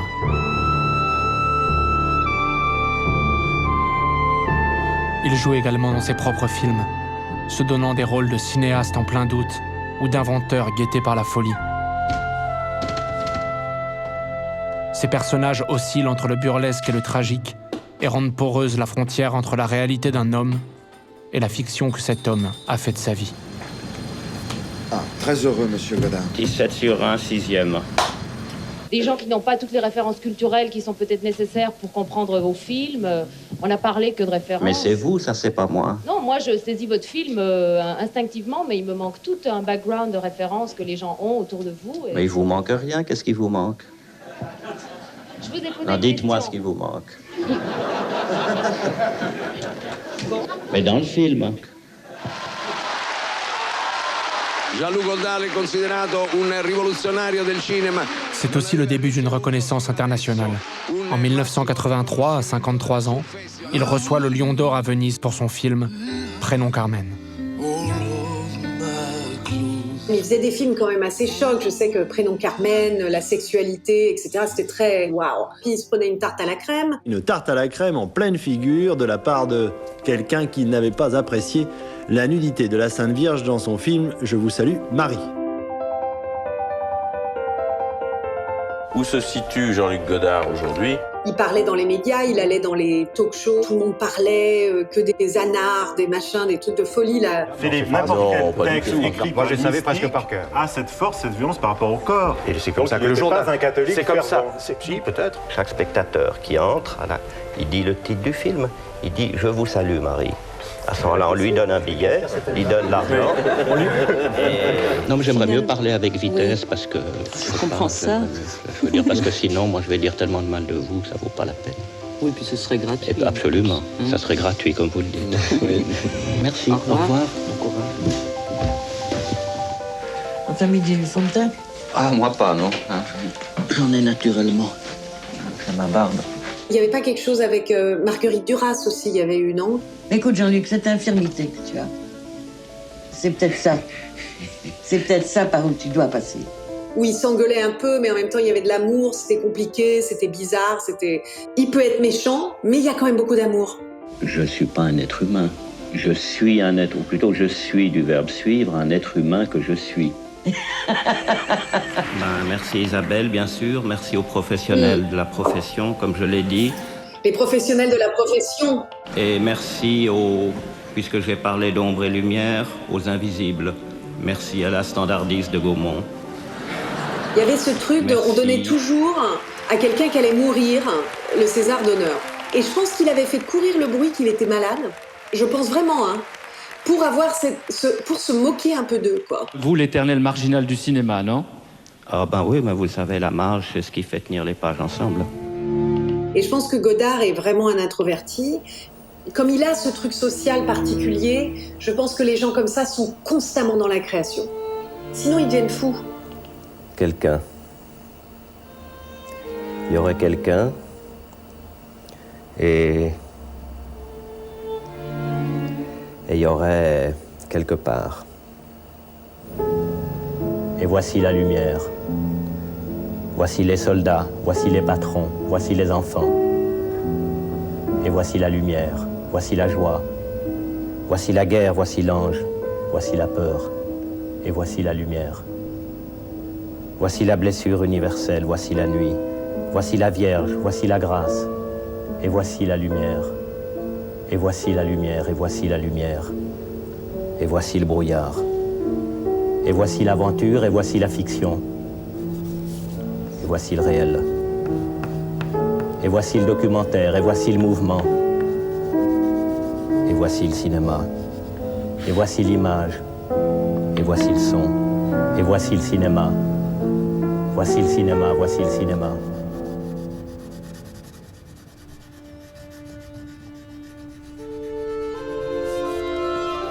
Godard, pendant sa première période, ne parle pas de son enfance, ni de l'enfance. À ce moment-là, arrive J.G. Paris et je vois la photo de Godard petit.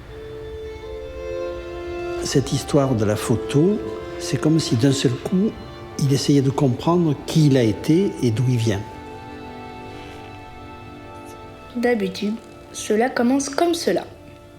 Il y a la mort qui arrive, et puis on se met à porter le deuil. Et puis on se met à porter le deuil. Mais j'ai fait l'inverse. J'ai porté le deuil d'abord. J'ai porté le deuil d'abord. Mais la mort n'est pas venue. Mais la mort n'est pas venue. D'où sans doute l'air un peu catastrophé que j'ai sur la petite photo. Et qui ne venait pas simplement d'une paire de claques, ni d'une entorse. Non. J'étais déjà en deuil de moi-même, mon propre et unique compagnon. Non, j'étais déjà en deuil de moi-même, mon propre et unique compagnon. Immédiatement, j'ai trouvé qu'elle ressemblait à la photo du petit garçon du ghetto de Varsovie. La différence entre Godard petit, dans son milieu de riches, et le petit garçon du ghetto de Varsovie, c'est fondateur. Son père, au départ, est français, et sa mère est française. Et ils ont été plutôt, oui, du côté de Pétain, quoi. Enfin, Godard dit qu'ils étaient plutôt du côté des collabos. Mais il y a quand même un peu de honte. Même s'il y est pour rien, il le dit après, il finira par le dire, il dit « Oui, j'ai été très protégé, et c'est pour ça que j'ai commencé à m'intéresser à l'histoire. C'est comme ça que j'ai cherché des documents. Quand j'étais petit, j'ai rien vu, on m'a rien expliqué, j'ai rien compris. »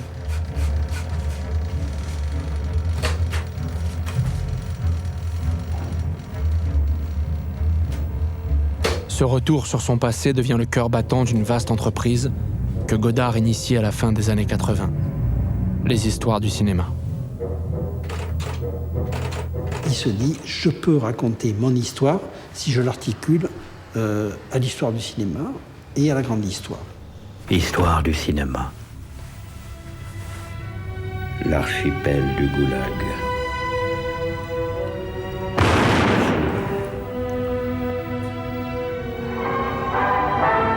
Dans les 8 épisodes de ce large fleuve d'images, de sons et de textes, Godard se met en scène en créateur démiurge.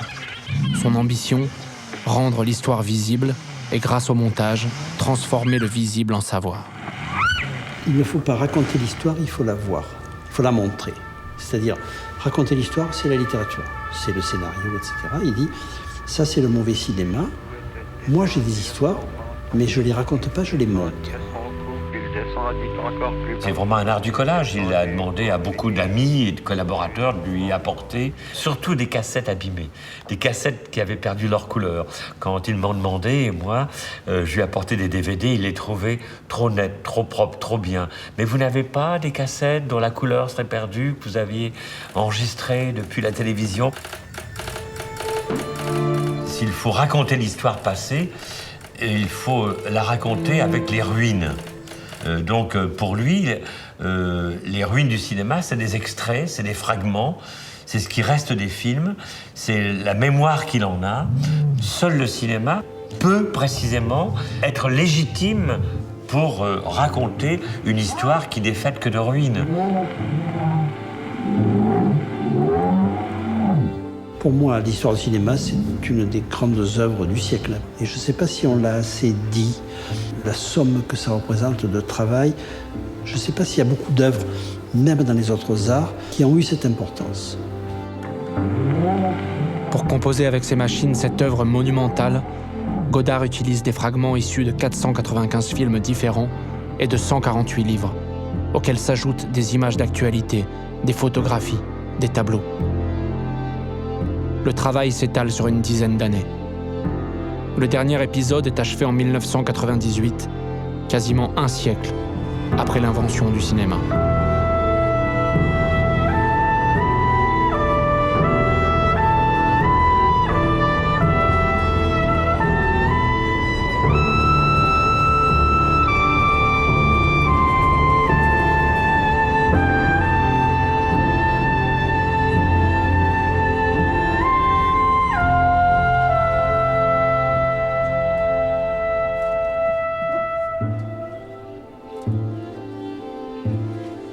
Progressivement, Godard va à nouveau disparaître.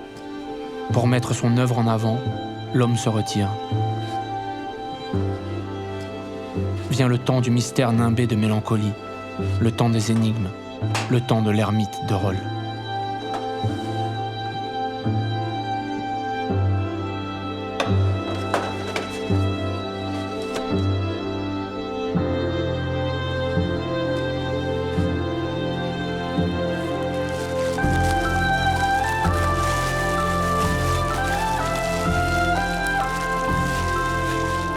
À plus de 80 ans, il se sépare de ses archives, de ses machines, de ses livres, de ses collections de films. À nouveau, il fait table rase de son passé, comme s'il cherchait encore à s'alléger, pour tout recommencer.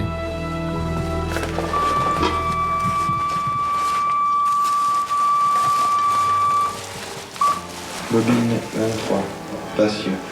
Référence 1000 dB, vitesse 19 cm par seconde, remplissage à 25 images. SP8, stéréo. Et même si rien ne devait être comme dans l'avion espéré, cela ne changerait rien aux espérances. Les espérances resteraient, l'utopie serait nécessaire. Plus tard aussi, les espérances s'embrasseraient de nombreuses fois, étouffées par l'ennemi plus fort. Elles se réveilleraient sans cesse. Et le domaine des espérances serait plus vaste que de notre temps. Il s'étendrait sur tous les continents. Le besoin de contradiction, de résistance ne diminuerait jamais. Il s'étendrait comme un acier.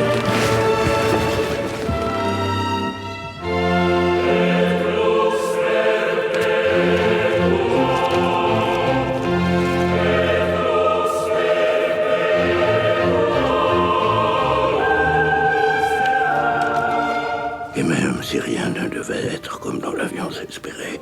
Cela ne changerait rien à nos espérances.